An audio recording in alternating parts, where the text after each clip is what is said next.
Ambrose. Ouais! C'était ma préférée. Ah oui? Oui. Mais écoute, on rentre tout de suite là-dedans. Roselyne Filion, bienvenue Bonjour. chez nous. Merci de l'invitation. C'était beau chez vous. Merci, hein? C'est coloré, Oui. c'est lumineux. Très moderne. Ben, ça me fait penser à toi. Ah, Je trouve que merci. t'es lumineuse. C'est vrai. Roselyne, double médaillée olympique. Bon, championne, tu sais, de toute plein de jeux, animatrice, chroniqueuse, conférencière, entrepreneur. J'ai découvert ça. Oui. J'ai comme... C'est un côté caché. C'est un côté... je veux que tu m'en parles un peu, là. Te lancer des jeux d'évasion. Oui. Dès que je suis revenue des Jeux olympiques de Rio, pendant la préparation des Jeux olympiques de Rio, ma famille et moi, on a découvert les jeux d'évasion. Okay. Mon frère, mes cousines, leurs conjoints, puis on s'est mis à en faire. Puis le marché était pas connu. Il y en avait peut-être un ou deux dans la grande région de Montréal. Puis on s'est dit, on a toujours été très, très proches chez les Filion. Puis on se dit, on a besoin d'un projet familial. Fait qu'on a fait notre plan d'affaires, on a trouvé un local, on a créé des jeux d'évasion nous-mêmes, de A à Z, la conception des énigmes, les décors, toute la patente. Puis on a ouvert en octobre 2016, dès que je suis revenue des Jeux olympiques de Rio. Puis ça fait 10 ans maintenant, ou presque, là, qu'on opère. Juste avant que tu annonces ta retraite. Oui, j'avais tout. Immersia était ouvert avant même que j'ai annoncé ma retraite comme en janvier 2017. C'est ça. Je me suis donné un peu de temps pour être sûre que là, j'étais bien ancrée, j'avais quelque chose qui me motivait pour la suite des choses. Mais oui, on a 2 succursales maintenant, à Laval et Boisbriand. Ah, mais c'est Rive-Nord. T'es pleine de surprises. Puis là, on a commencé en parlant d'Erin Ambrose. Oui. Tu es aussi à l'animation des matchs de la LPHF pour Radio-Canada. Comment tu trouves ça? Tu sais, est-ce que tu avais une relation avec le hockey avant? Ou J'ai toujours aimé le hockey. Okay. Je me souviens, mon père m'amenait au Centre Bell, voir les Canadiens. Mon frère a joué au hockey très longtemps, fait que j'étais la petite sœur d'Arena. Le hockey, je joue toujours à la maison. Okay. J'ai grandi avec ça, donc j'ai toujours aimé ça. C'est de la musique d'ambiance, genre. Oui, exact. Tu sais, il y a des voix familières, Pierre Houd, etc. J'ai toujours entendu ça. Donc, j'ai toujours gardé un intérêt. Puis quand on m'a demandé l'année dernière si je voulais animer les matchs de hockey féminin, j'étais vraiment honorée. J'étais comme, j'ai jamais joué au hockey, j'ai jamais fait de sport d'équipe. Ouais, Qu'est-ce que je vais faire là? T'es une animatrice, tu aimes. J'aime le sport. Puis... J'ai le goût d'apprendre. Je suis entourée de gens qui l'ont fait, l'ont coaché. Puis, bon, il n'est jamais trop tard pour apprendre plein de choses. Donc, ça me permet de découvrir encore plus ce sport-là que j'aime beaucoup. Quand tu étais sur les planches, sur le plongeon Ouais. 10 mètres, synchronisé avec Mégane, tu as déjà dit que tu avais été inspirée par Annie Pelletier. C'est comme ça que tu as décidé de plonger. Ouais. Excusez le mauvais jeu de mots, mais c'est quand même ça. C'est inévitable. Oui, non, c'est d'une facilité désarmante. Ouais. Mais est-ce que tu t'ennuies? Tu plonges encore des fois? Non, pas du tout. Du tout? Je suis retournée plonger l'année dernière avec l'équipe canadienne juste avant leur départ pour les Jeux de Paris, les Jeux olympiques de Paris, juste pour voir si j'étais encore capable. J'ai fait un plongeon du 10 mètres, mais très, très, très de base.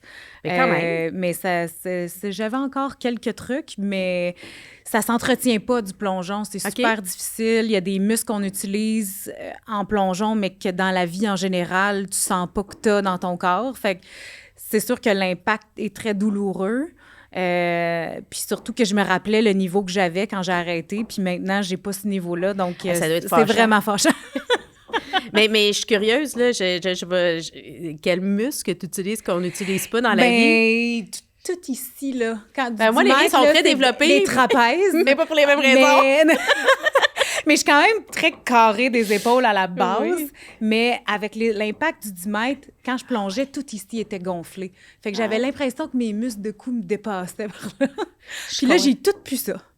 C'est comme ça a dégagé mon cou. Je n'haïs pas ça pantoute, là, si j'avais l'air. Mais c'était correct, je suis une athlète. Une athlète olympique. Exact. Mais c'est ça, tout ici, ça ne fonctionne pas de la même manière. Quand on attache nos mains, toute l'aile un peu ici, je n'utilise pas ça dans la vie en général. Donc, c'est tous ces muscles-là qui dorment bien confortablement maintenant. Il y a tellement de choses à découvrir dans le sport, hein, c'est fou. Puis il y a tellement de sport. Là, ben ici, j'invite mes invités à être un peu plus vulnérables, à nous partager un moment de vulnérabilité, que ce soit dans ta carrière sportive ou dans ta vie. Qu'est-ce que tu as envie de me jaser aujourd'hui?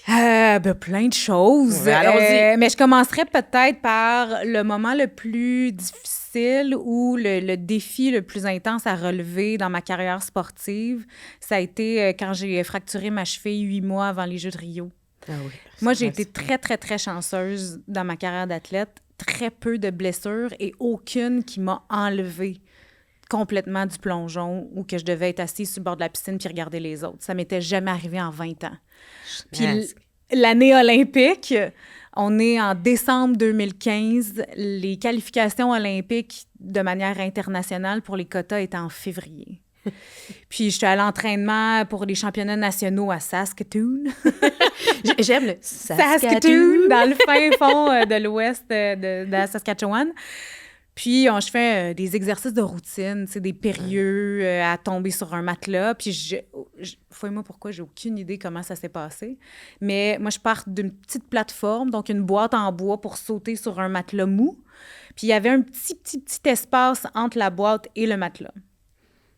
Puis, j'ai frappé mes 2 talons sur le béton dans le petit espace. J'ai mal au cœur. Qui restait, oui.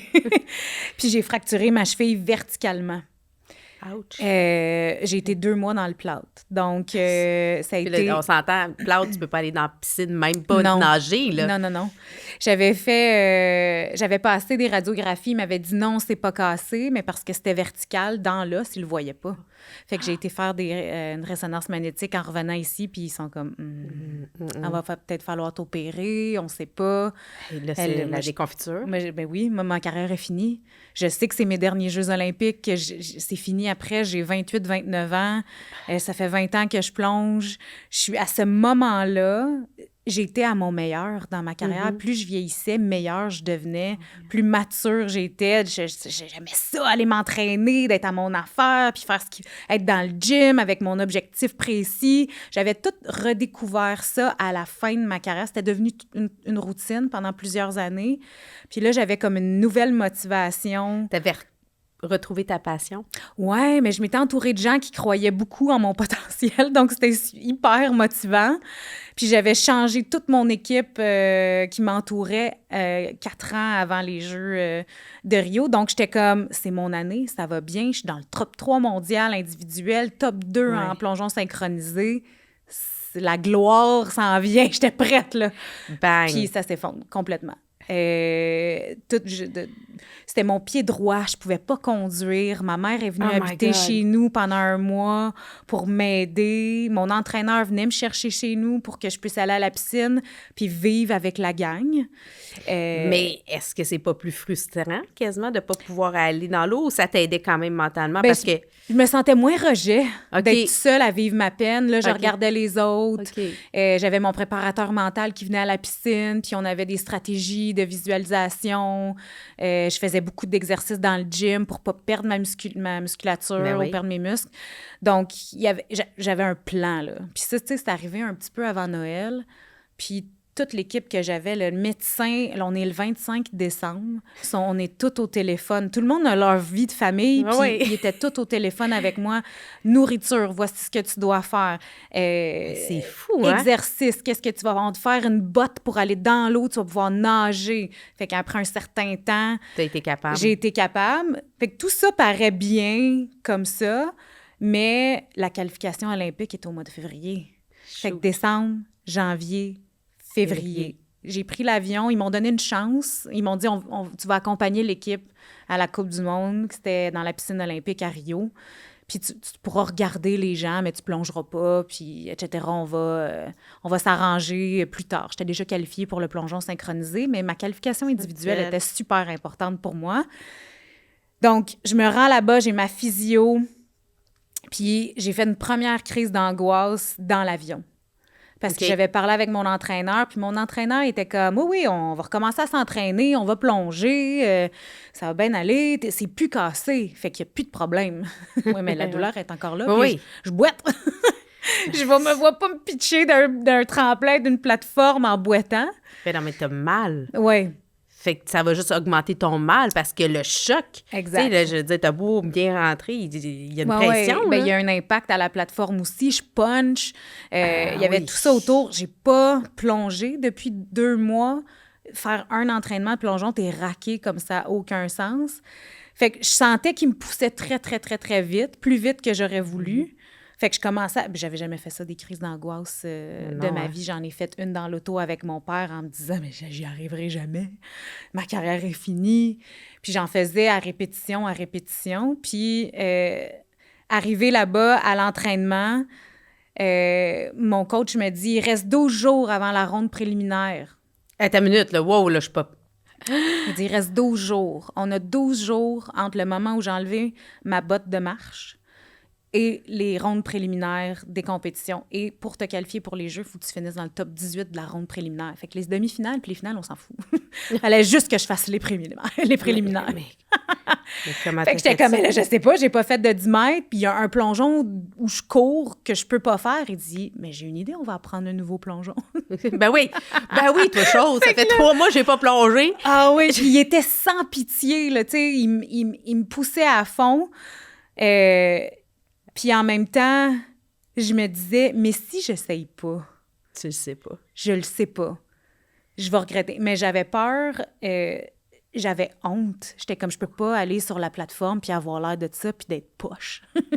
C'était pas mon niveau. On est avant les Jeux, je plonge pas bien, je suis pas aussi en forme. T'étais pas l'ombre de toi-même. Tu sais, quand tu dis que tu te reconnais pas. Ouais. Exact. Puis je voyais toute l'équipe performer, puis aucun problème. Moi, je boite, puis il faut que je travaille 3 fois plus. J'avais de la physio avant, pendant, après les entraînements. Il y a de quoi faire des crises d'angoisse. Puis en même temps, les Jeux approchent. Plus les journées passent, plus ça s'en vient vite. Mais moi, j'ai l'impression que je suis en train de tout perdre. Ma progression olympique. Je me disais, je peux pas compétitionner pendant une si longue période. Fait que, mais... Puis comment t'as fait pour être capable de rentrer puis d'être dans le moment puis d'y arriver? J'ai pas été capable d'être solide. Je sais pas comment l'expliquer, mais maintenant que je le regarde de loin, c'était comme une caricature. Moi, je suis super maladroite dans la vie. Okay. Je m'enfarge, je tombe, je brise des affaires, je fonce des trucs. En général, ça fait partie de ma personnalité. Okay. Puis je me suis essayée, j'ai remonté mes plongeons, j'ai travaillé vraiment fort, puis je plongeais pas bien, puis... la journée de la compétition, j'ai fait, OK, là, il faut juste que je me laisse aller, puis je vais y aller. Un plongeon, mais j'étais tellement nerveuse, j'avais jamais ressenti un stress comme ça, parce que j'ai jamais fait une compétition où j'étais pas prête. Ouais. Là, j'étais vraiment pas prête. Non. Puis c'était une Coupe du monde. Puis c'est ton ticket pour les Olympiques. Oui. Où est-ce que tu veux être. Exact. Puis que ça sera mes derniers Jeux olympiques. Non, mais tout ça, là, on l'accumule. Là. Exact.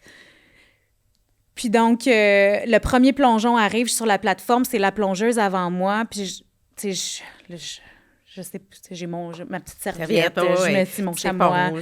Puis là, je regarde mon entraîneur, ma couette, tout. Je regarde mon entraîneur. Je vous regarde, hein? Puis là, oui, c'est vrai, c'est une bonne mimique. Puis là, je regarde mon coach, puis qui a les yeux gros de même, puis il me regarde, puis il fait « Tes poignets. » Moi, j'ai des attelles aux poignets. Tu les savais pas? Non, j'ai oublié. Fait que là, voyons! Oui. Fait que là, je suis dans 2 plongeuses. Fait que j'ai pas le temps de redescendre puis d'aller chercher mes attelles dans mon sac.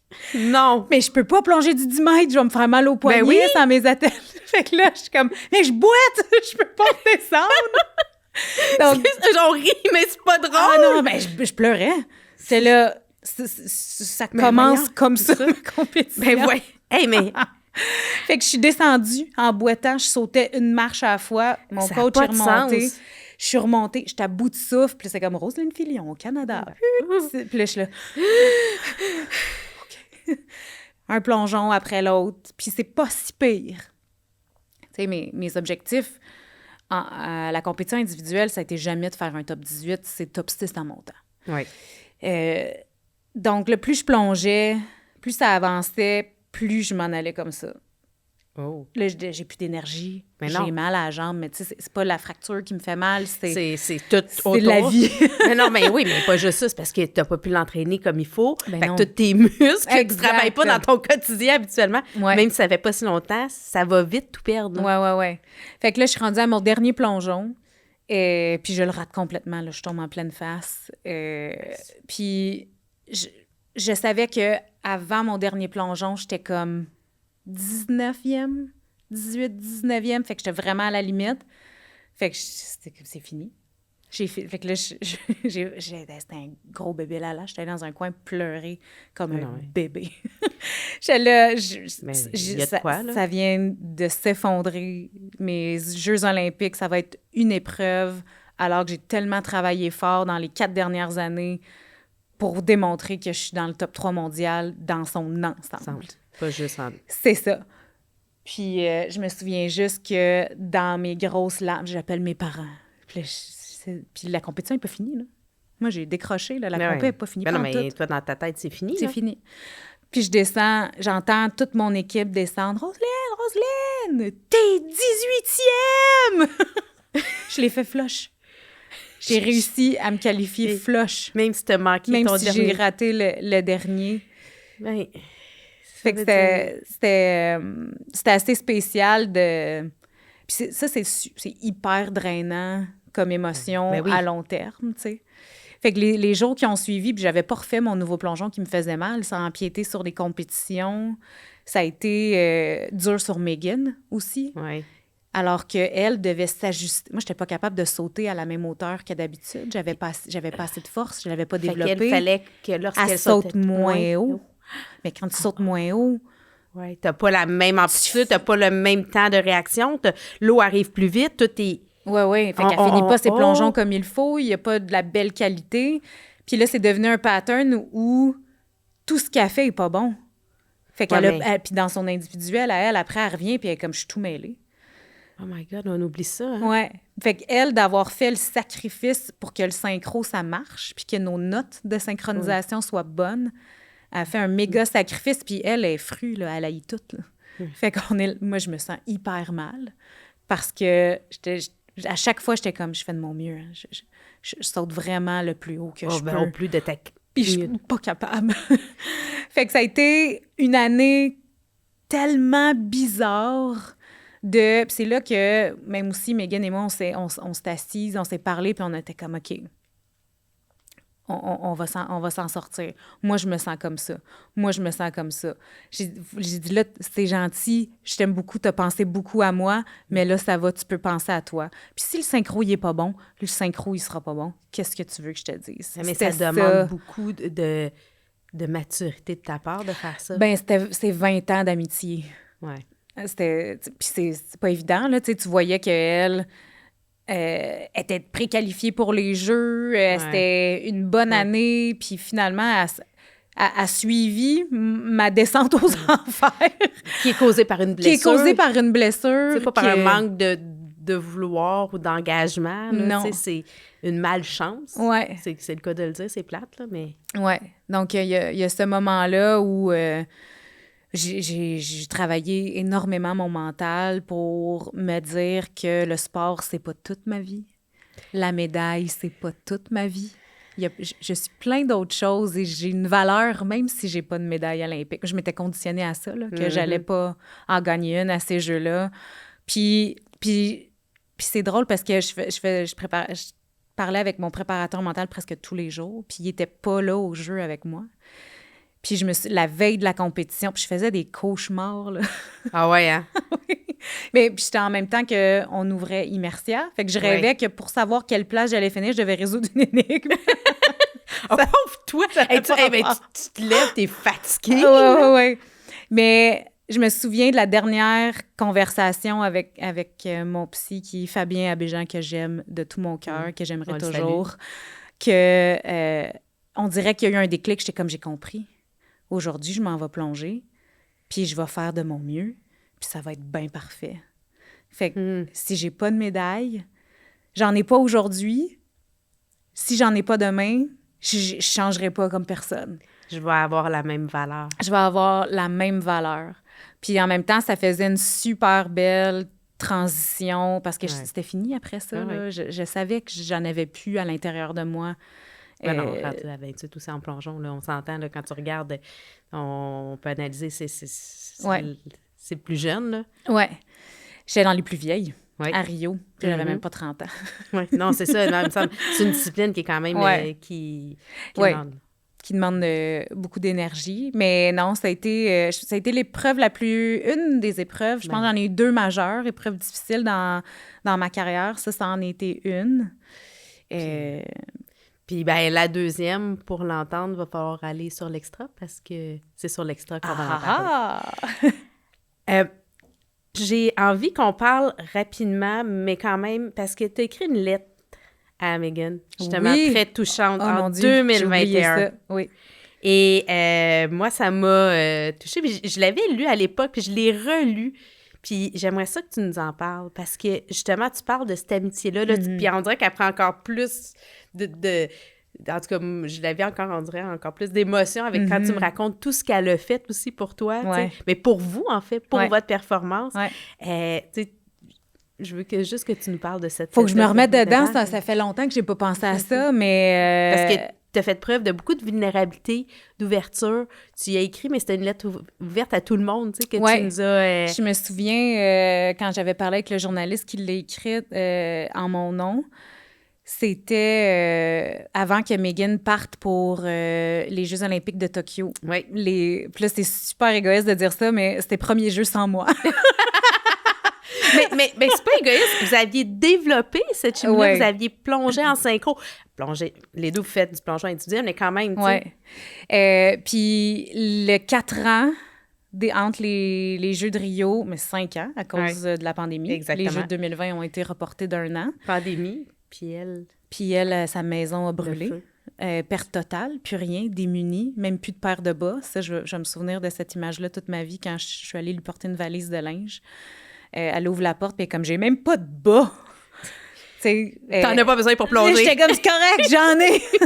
Tiens, j'ai amené plein de trucs. Fou, là.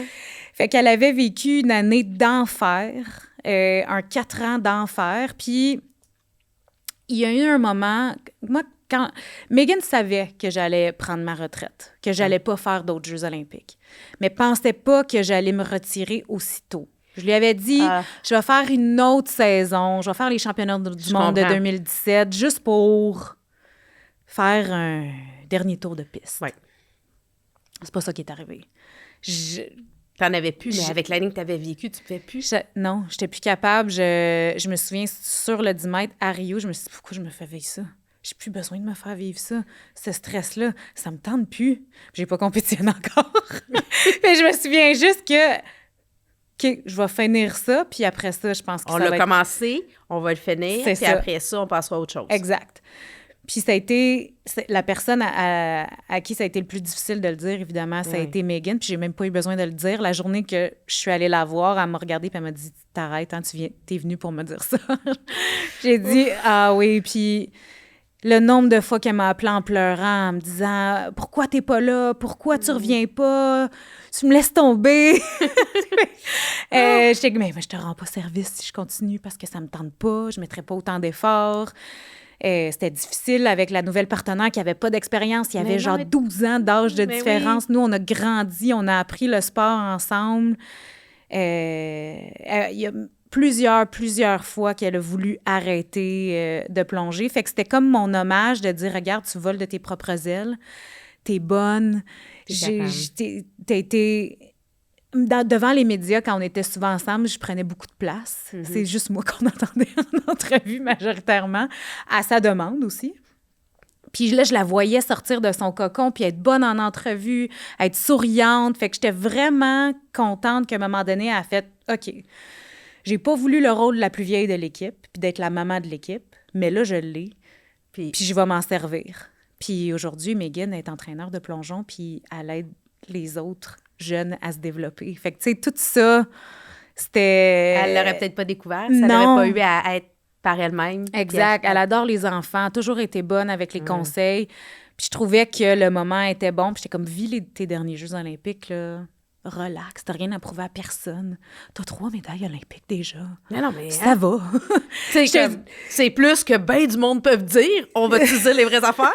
Puis le pire, c'est que à l'épreuve individuelle à Rio, j'ai raté un plongeon qui m'a sorti du podium. Puis ça m'a fait de la peine sur le coup. Puis 10 ans plus tard, est-ce que cette médaille-là aurait changé ma vie? Non. Donc, les médailles que tu n'as pas eues à Tokyo ne changeront pas ta vie. Donc, ta vie va continuer, tu vas t'épanouir, les gens vont se souvenir de tes performances pareilles, puis ils se rappellent pas de combien de médailles tu as gagné, mais ils se rappellent de t'avoir vu, puis d'avoir trouvé ça le fun. Ils vont se rappeler de l'humain. Bien plus que les médailles. Ils vont savoir comment tu t'es relevé. Ils vont se rappeler de, justement, de tes entrevues, de la Roselyne qui était assidue, qui était présente, le feu dans tes yeux, celle qui attaquait chaque plongeon. Fait que c'est bien plus ça. Oui. Tu t'en rends compte beaucoup plus tard. Ouais. Mais là, aujourd'hui, on peut en témoigner. Ça fait quelques années qu'elle a arrêté. Mais oui, puis garde là, aujourd'hui, tu as une nouvelle carrière, tu es partout. C'est le fun, c'est agréable de te voir évoluer aussi en dehors de ton sport. Oui. Dans plusieurs sports, mais aussi avec le hockey. Moi, je trouve que je t'écoute souvent. Hein? Mais Megan, c'est aussi grâce à Megan, mon amour pour le hockey. Elle a tripé là-dessus. Son père l'amenait voir des matchs à Saint-Jérôme avec les Panthères de Saint-Jérôme. On allait là la semaine, regarder des matchs. Fait que elle a contribué à mon amour du hockey. Puis c'est drôle parce qu'on a passé toute notre vie ensemble 24/7, 7 jours sur 7 pendant 20 ans. Puis on se voit tellement moins maintenant, mais on s'écrit tout le temps. C'est ce qui me manque le plus d'être avec elle tout le temps. Mais non, mais c'est un lien qui est unique, là, ce que vous avez vécu ensemble, là, dans le beau et dans le moins beau, et dans... Ça va rester à tout jamais, là. Tu vas être un peu comme sa grande sœur, puis... Maintenant qu'elle a un petit garçon aussi, tu sais, la vie change. Oui.